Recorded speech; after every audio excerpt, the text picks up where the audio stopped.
गुजरात से एक दिल दहलाने वाली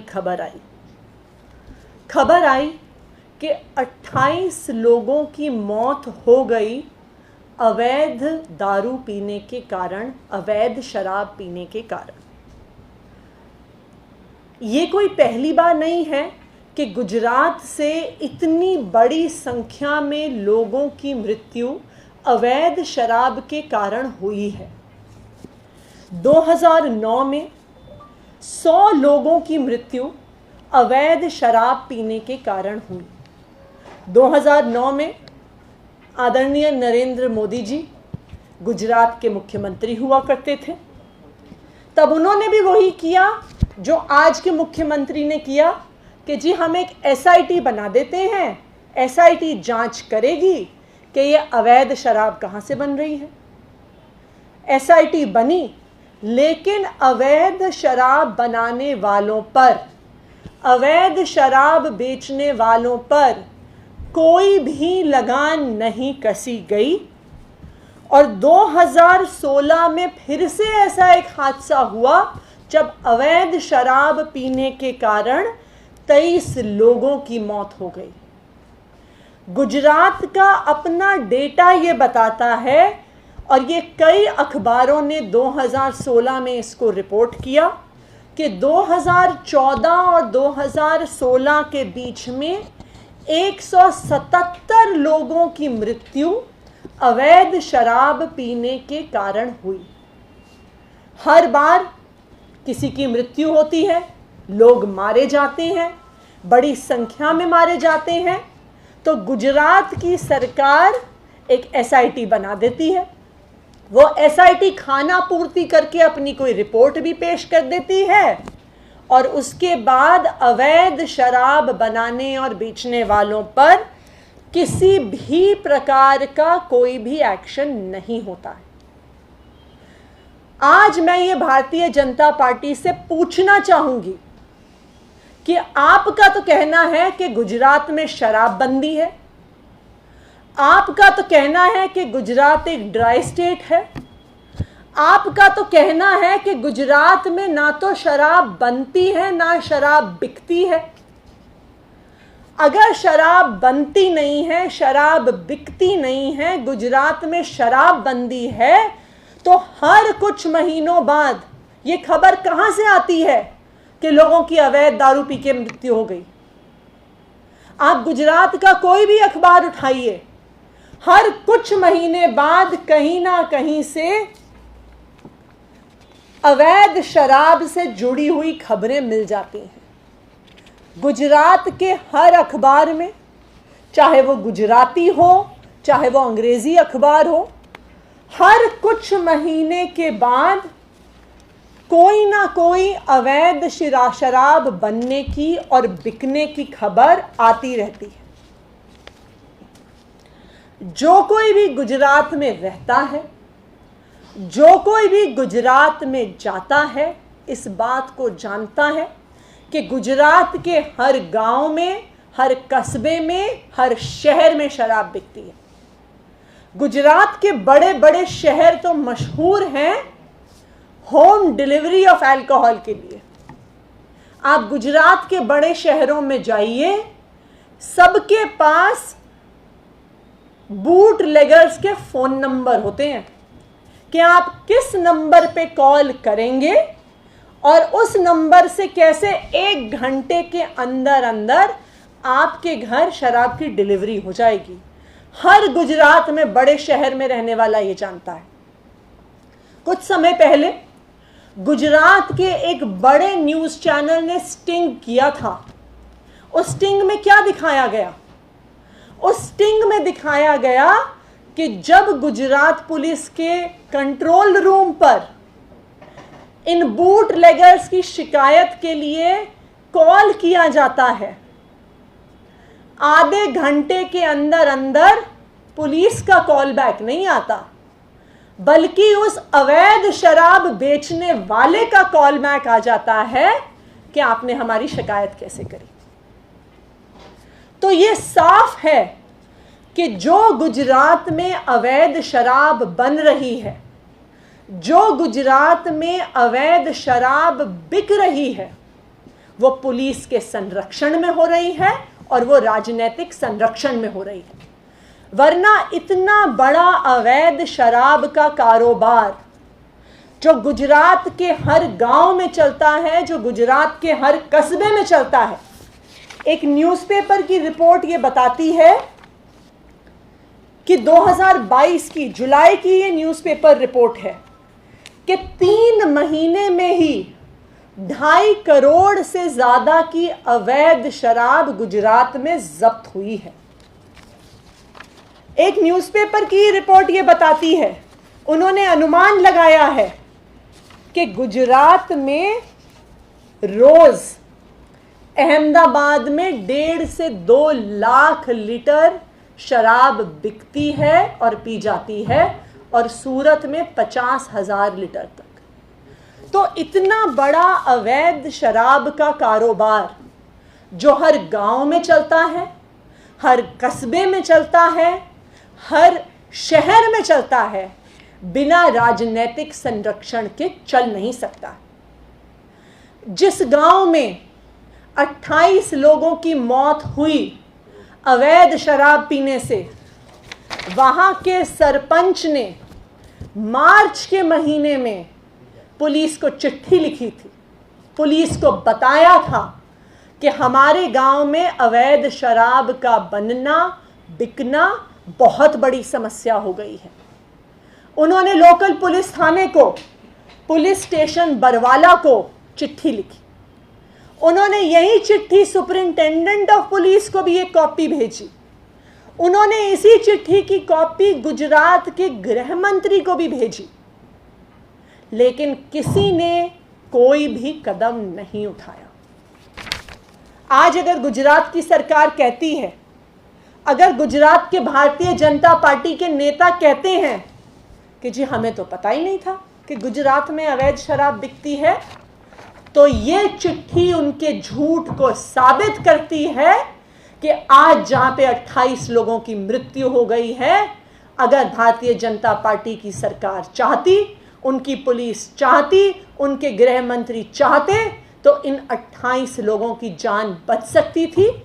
लेकिन भारतीय जनता पार्टी के नेताओं के संरक्षण में ये सारा अवैध शराब का धंधा चलता है। लाखों करोड़ रुपए इस अवैध शराब के धंधे से भारतीय जनता पार्टी के नेताओं के पास आते हैं। और अब भारतीय जनता पार्टी यही अवैध शराब का धंधा दिल्ली लेके आना चाहती है। उन्हें दिख रहा है कि जितना लाखों करोड़ों का मुनाफा अवैध शराब के धंधे से गुजरात में हो रहा है, वो दिल्ली में भी होना चाहिए। तो जब से दिल्ली में ये नई एक्साइज पॉलिसी आई है, एक ऐसी एक्साइज पॉलिसी जो ट्रांसपेरेंट है, जो कंपेटिटिव है, जो दिल्ली के राजस्व को पैसा ज्यादा दे रही है, जो एक साफ सुथरी दुकानों में साफ सुथरे तरीके से लिकर को बेच रही है, ये भारतीय जनता पार्टी वालों को बर्दाश्त नहीं हो रहा। आखिरकार कैसे बर्दाश्त होगा?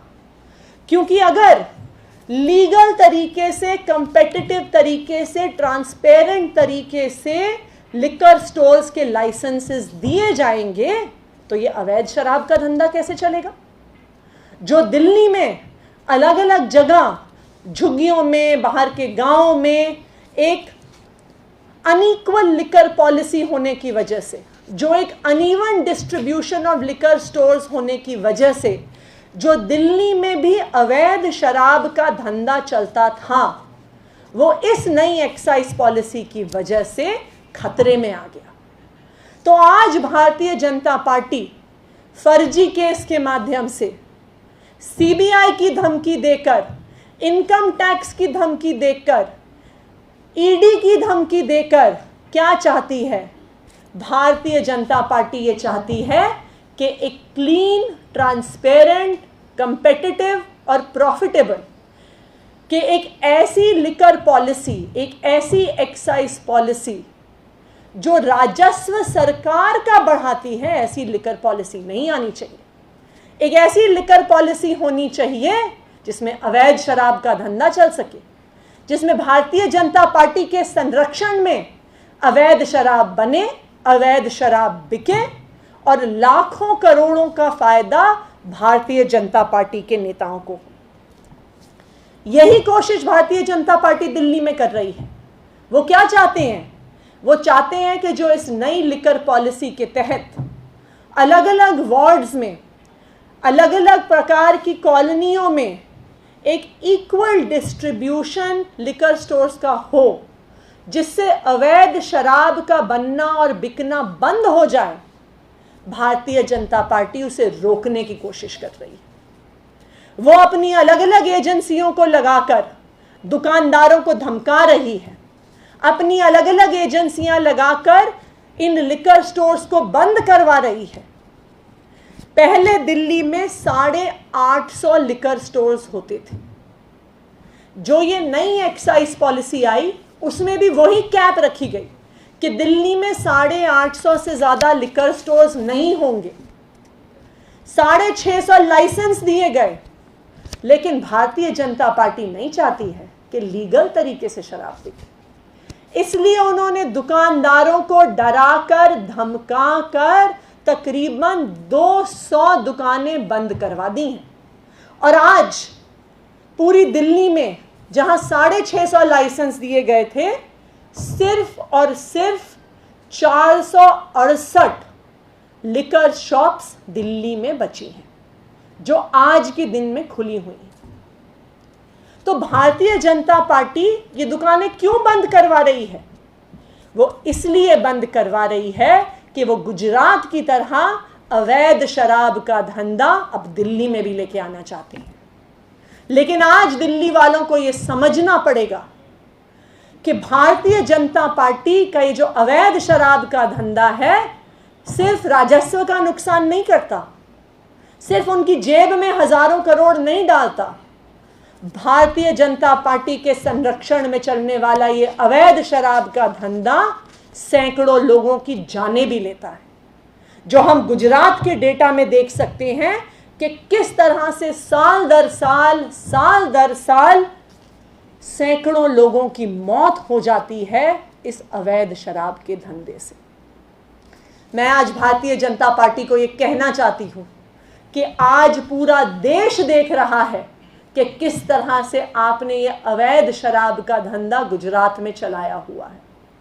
और मैं आपको ये कहना चाहती हूं कि दिल्ली वाले ये अवैध शराब का धंधा दिल्ली में नहीं चलने देंगे। आम आदमी पार्टी और आम आदमी पार्टी की सरकार इस अवैध शराब के धंधे पर रोक लगाने में, नकेल कसने में एड़ी चोटी का जोर लगा देगी कि हमें ये भ्रष्टाचार भी मंजूर नहीं है, हमें आपकी इस अवैध धंधे से अपना जेब भरना मंजूर नहीं है, और सबसे जरूरी हमें दिल्ली वालों की जो जान पर खतरा होता है इस अवैध शराब की वजह से, वो हमें मंजूर नहीं है। धन्यवाद।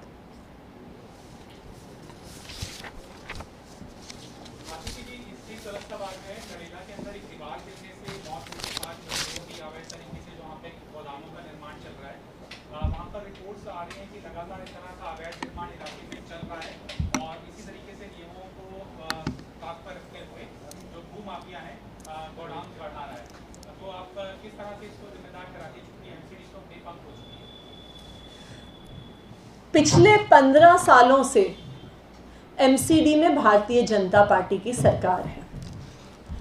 आज भी एमसीडी को भारतीय जनता पार्टी और उसके नेता ही चला रहे हैं। पहले थोड़े छोटे नेता चलाते थे, अब सीधा मोदी जी चला रहे हैं, क्योंकि उन्होंने कहा है कि एमसीडी को मैं खुद चलाऊंगा। पिछले 15 सालों से एमसीडी में जितना भ्रष्टाचार रहा है वो दिल्ली में बच्चा बच्चा जानता है। यहां तक कि दिल्ली में आप लोगों से सड़क पर पूछिए एमसीडी का फुल फॉर्म क्या है, आधे से ज्यादा लोगों को एक्चुअली लगता है कि एमसीडी का फुल फॉर्म है मोस्ट करप्ट डिपार्टमेंट। उन्हें पता ही नहीं है कि एमसीडी का फुल फॉर्म है म्युनिसिपल कॉरपोरेशन ऑफ दिल्ली।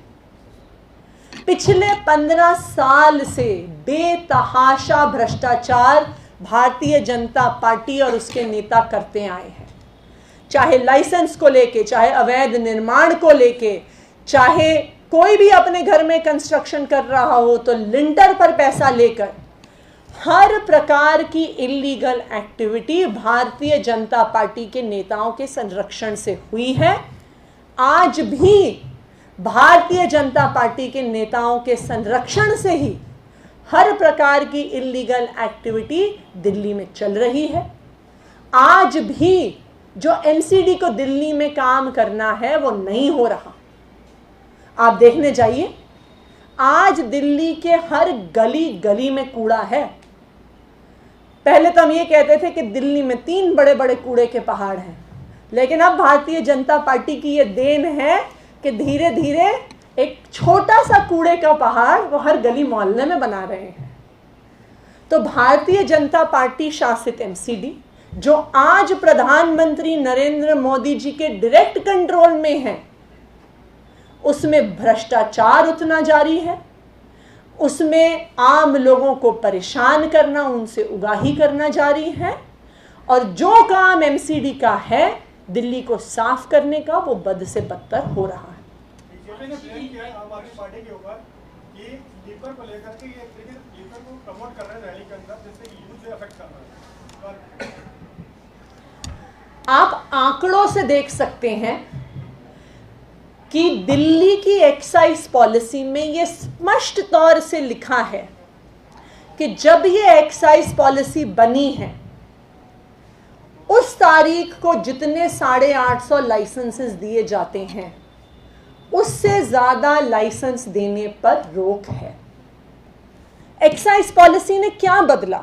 2 चीजें बदली। एक, अनइवन डिस्ट्रीब्यूशन और लिकर स्टोर्स को बदला।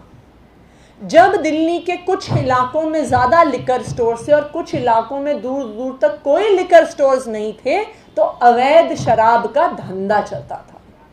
जब नई लिकर पॉलिसी, एक्साइज पॉलिसी के तहत इक्वल डिस्ट्रीब्यूशन और लिकर स्टोर शुरू हुआ, तो ये अवैध शराब के सारे धंधे दिल्ली में बंद हो गए। इससे भारतीय जनता पार्टी के नेताओं को परेशानी है। दूसरी चीज, इस एक्साइज पॉलिसी में क्लियर, ट्रांसपेरेंट और कंपेटिटिव तरीके से लिकर के लाइसेंसेस दिए जाते हैं। जब एक ट्रांसपेरेंट और कंपेटिटिव तरीके से लाइसेंस दिए जाते हैं तो फिर जो अलग अलग नेताओं के भाई बंधु दोस्तों को इतने सालों से लाइसेंस मिले हुए थे, उनको लाइसेंस नहीं मिलते हैं। जो नेताओं को पैसा दिया जाता था लाइसेंस देने के लिए, वो नेताओं को लाइसेंस नहीं मिल, वो पैसा नहीं मिलता है। तो जो भारतीय जनता पार्टी झूठ पे झूठ बोलती है आज टीवी चैनल्स पे, वो इसलिए परेशान है क्योंकि उनके सारे अवैध शराब के धंधे बंद हो गए। मैं आपको एक डेटा दिखाती हूँ। वो कहते हैं कि आम आदमी पार्टी दिल्ली में शराब को प्रमोट कर रही है। हमने ये कुछ डेटा निकाला कि अलग अलग राज्यों में कितने लोगों पर एक लिकर स्टोर है।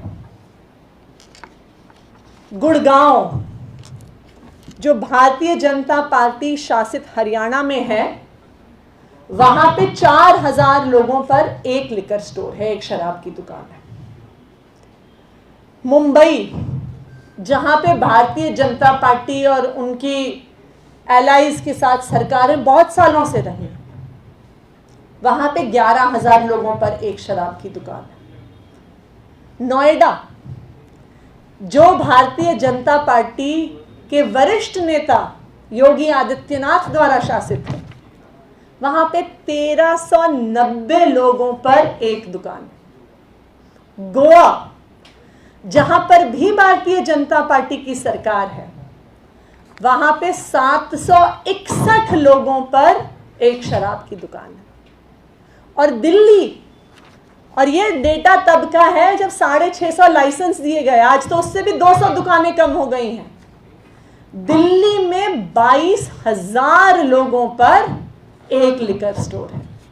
तो आप मुझे बताइए, शराब को बढ़ावा कौन दे रहा है?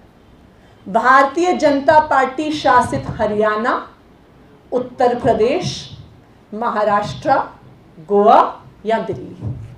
आतिशी जी, प्रश्न है भारतीय जनता पार्टी के प्रवेश वर्मा ने एक ट्वीट किया है और उस ट्वीट में उन्होंने सौरभ भारद्वाज और दिल्ली के मुख्यमंत्री अरविंद केजरीवाल की 3 अलग-अलग वीडियोस उन्होंने उसमें डाली हैं, जिसमें सौरभ भारद्वाज जी ने जो 464 की संख्या बताई है, जैसे कि अभी आपने दी है, उसमें उन्होंने मुख्यमंत्री 746 और एक जगह पर 846 का उन्होंने ये वीडियो जारी करते हुए कहा है कि लगता है कि हवाला कारोबार सत्येंद्र जैन की तरह मुख्यमंत्री केजरीवाल उनके विधायकों की याददाश्त भी शायद चली गई है कि शराब माफियाओं से मिले हजारों करोड़ के कमीशन का इतना असर है कि दिल्ली में खोले गए ठेकों के संख्या भी नहीं पता। इस पर थोड़ी सी मैंने कुछ दिन पहले भी एक प्रेस कॉन्फ्रेंस में कहा था कि हम ना अपने दिल्ली के सरकारी स्कूलों में जिसको गणित नहीं आता है उसके लिए क्लास चलाते हैं, तो शायद भारतीय जनता पार्टी के भी नेताओं को ठीक से गणित पढ़ लेना चाहिए, क्योंकि अगर वो गणित पढ़ लेंगे तो फिर वो ऐसी टिप्पणियां नहीं करेंगे। वो इसलिए ऐसी टिप्पणियां नहीं करेंगे क्योंकि हमने स्पष्ट तौर पे कहा है कि 850 वो लिमिट थी जिसके तहत ये क्लियर किया गया था कि इससे ज़्यादा लाइसेंसेस नहीं दिए जाएंगे, लेकिन 650 लाइसेंसेस दिए गए, लिमिट से 200 कम। लेकिन उसके बाद भी मैंने अभी आपको प्रेस कॉन्फ्रेंस में बताया कि भारतीय जनता पार्टी ने अपने अवैध शराब के धंधे को प्रमोट करने के लिए अलग अलग दुकानों के मालिकों को धमकियां देकर अपनी एजेंसियों को इस्तेमाल करके तकरीबन 200 लिकर स्टोर्स और बंद करा दिए। इसलिए जो ये आंकड़ा है जो अभी हमने आपसे शेयर किया, 468 लिकर शॉप्स आज के दिन में दिल्ली में खुले हैं। तो मेरा प्रवेश वर्मा जी से आग्रह है कि उनके निवास के पास जो सबसे करीबी दिल्ली का सरकारी स्कूल है, उनका वहाँ पे स्वागत है। उनकी और उनके अलग भारतीय जनता पार्टी के उनके साथियों के लिए मैथ्स की एक्स्ट्रा क्लास हम ज़रूर लगवाएंगे। इस खबर को अभी लाइक करें, शेयर करें, अभी चैनल को सब्सक्राइब करें।